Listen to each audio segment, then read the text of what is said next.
Curso de Windows, aula 62. Nesta aula vamos ver mais 4 drivers em nossa 15ª aula sobre o assunto. O primeiro drive é o HID-Serve, ou então HID-Serve. Esse HID vem de Human Interface Drive, ou seja, drive de interface humana. O que é isso? É o meio de interação do usuário com a máquina. São aqueles dispositivos que o usuário usa para intervir na máquina. Eles são teclado, mouse, um mousepad também que você usa ou com o dedo ou com caneta. Qualquer interface deste tipo. Ele é um serviço da Microsoft, né? A Microsoft que concebeu isso também para facilitar acesso, até a telinha também do monitor, onde você pode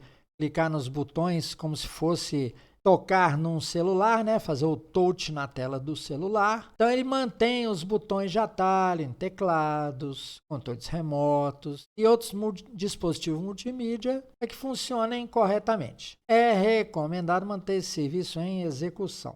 Alguns de vocês também devem ter tido problemas com teclados não Microsoft e a razão é isto. Esses teclados chineses que você compra em banca, em papelaria, que são mais baratos do que o teclado Microsoft, eles às vezes, vocês podem observar, você aperta uma tecla, dá umas 4 vezes, ou dá uma carreira de teclas, ou o contrário também, você aperta a tecla, ela não dá nada, outra vez você vai apertar e ela dispara. Então, é recomendado que vocês usem, infelizmente, né, os teclados Microsoft. Então, esse HID é uma definição de classe dispositivo e permite que drives USB genéricos suportem dispositivos HID. Hoje, você pluga um mouse, um teclado, alto-falantes também, fone de ouvido, sensores, tudo em portas USB. Então, se esse serviço for interrompido,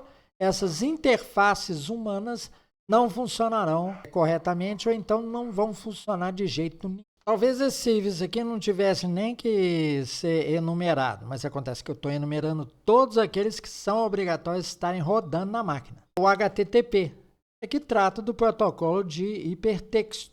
No caso do Windows, ele é chamado WinHTTP. Então, é toda uma API, uma interface de programação de aplicativo, que permite aos desenvolvedores enviar solicitações por meio do protocolo de hipertexto para outros servidores que tratam de serviço HTTP. Ele é incluído no sistema operacional e dá suporte a aplicativos cliente da área de trabalho, serviço do Windows e aplicativos baseados no Windows 7. O que é isso? Aplicativos clientes da área de trabalho. Até a exibição do Explorer obedece em parte, usa serviços desta API. A configuração do sistema também foi feita em torno disso. Então, praticamente tudo obedece ao HTTP dentro do Windows, além dessa incorporação aí de serviços copiada totalmente do sistema operacional Linux. Serviço IKEST. Esse serviço tem como significado aí, ó, vejam, IKE, Alt IP, IPsec e Modules. Ele é que gerencia as chaves e associações de segurança do Internet Protocol Security, conhecidíssimo IPsec, correto? Quando vocês têm aí transações entre o browser e a internet, ele passa uma série de chaves visíveis, né, chaves públicas, para poder acessar o servidor lá, onde ele vai obter as páginas. Isto é transparente, você não vê isso sendo feito. Ele é iniciado por gatilho, ou seja, quando ele é necessário, ele é disparado. O início dele, dos services, é automático, ou seja, trigger start, quando algum gatilho é disparado no sistema para obter a página. Se não,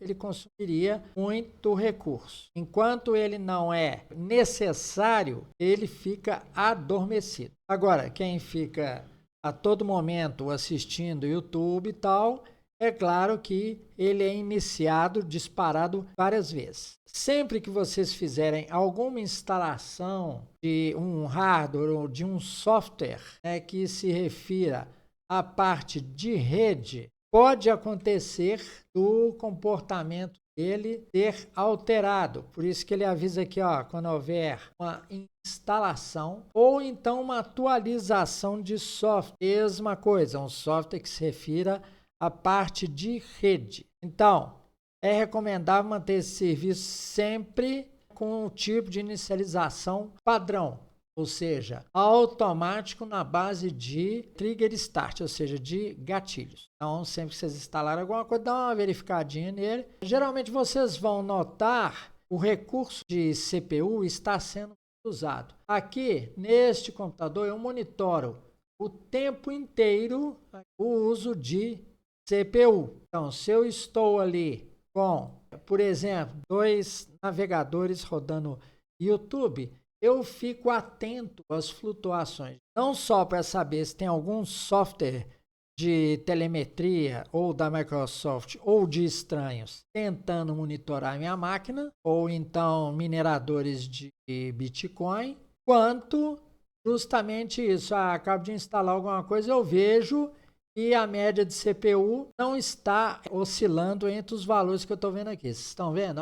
Eu posso dizer para vocês, está sempre menor que 10, fica oscilando, 3%, 4%, às vezes chega a 11%, entenderam? Você tem que ficar de olho por causa desse tipo de coisa aí, tá? A instalação de qualquer coisa pode alterar o comportamento desse serviço de rede, notadamente aqui o iCast. Serviço IO-RAID. Serviço de Disk IO-RAID Filter Driver, do modo kernel do Windows 10.11. Ele monitora e filtra as requisições de I/O. Eu não gosto de ficar traduzindo I/O por E/S do português, não. Na literatura está fartamente I/O mesmo, input-output. Se esse serviço falhar, ao carregar ou inicializar, o computador tentará reiniciar usando a última configuração válida. Isso já é uma dica do seguinte: o serviço é necessário, não pode ser desabilitado. Então, não é recomendado nem alterar a configuração de inicialização desse serviço se o computador estiver funcionando.